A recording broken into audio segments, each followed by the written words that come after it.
آياتي تيالا قرآنا إيش آياتي دينا آياتي دين واتا آياتي قرس بەخێراتنی هەموو لایەکتانەکەین بە ناوی ئەنجومەنی خوشکانی چەمچەماڵی کۆمەڵی دادگەریەوە.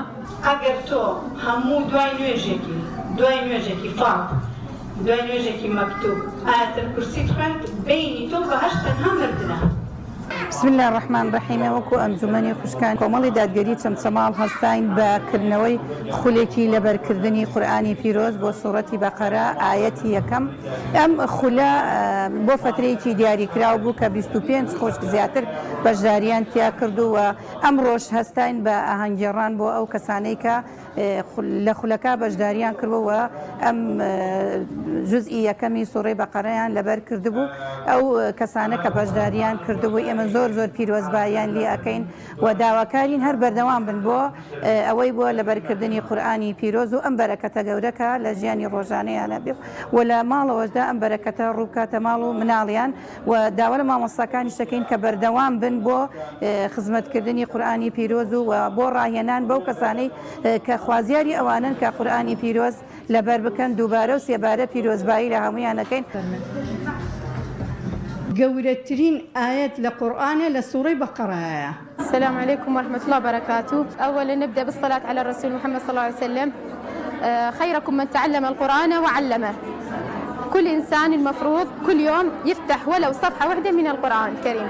يعني إذا فتحت صفحة واحدة ما تكلفك، يعني 5 دقائق ما تكلفك، بمجرد مراجعة وسماع القرآن إن شاء الله أنت تحفظ.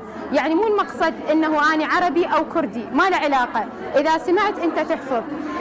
القرآن يقول يعني شو رب العالمين ولقد يسرنا القرآن للذكر فهل من مدكر. أقر يعني حزت لي يعني بإخواني ولبركة أتواني ولقد يسرنا القرآن للذكر فهل من مدكر.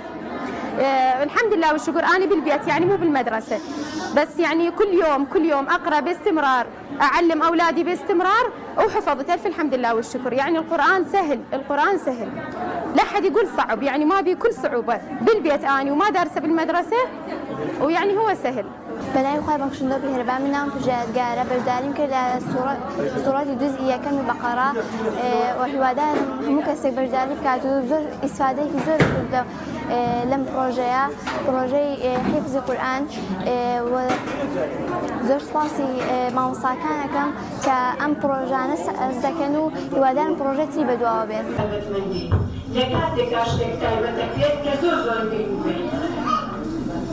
ئێستا ئەگەر من لەناو هەمووتانە بڵم جەماعە یەخوا بەخێر بێن بەسەر چاو مەیکە شوێنێکە زیکریتیان نەکرێ و عیبادەتیان نەکرێ و قورئانیتیان نەخوێندرێ.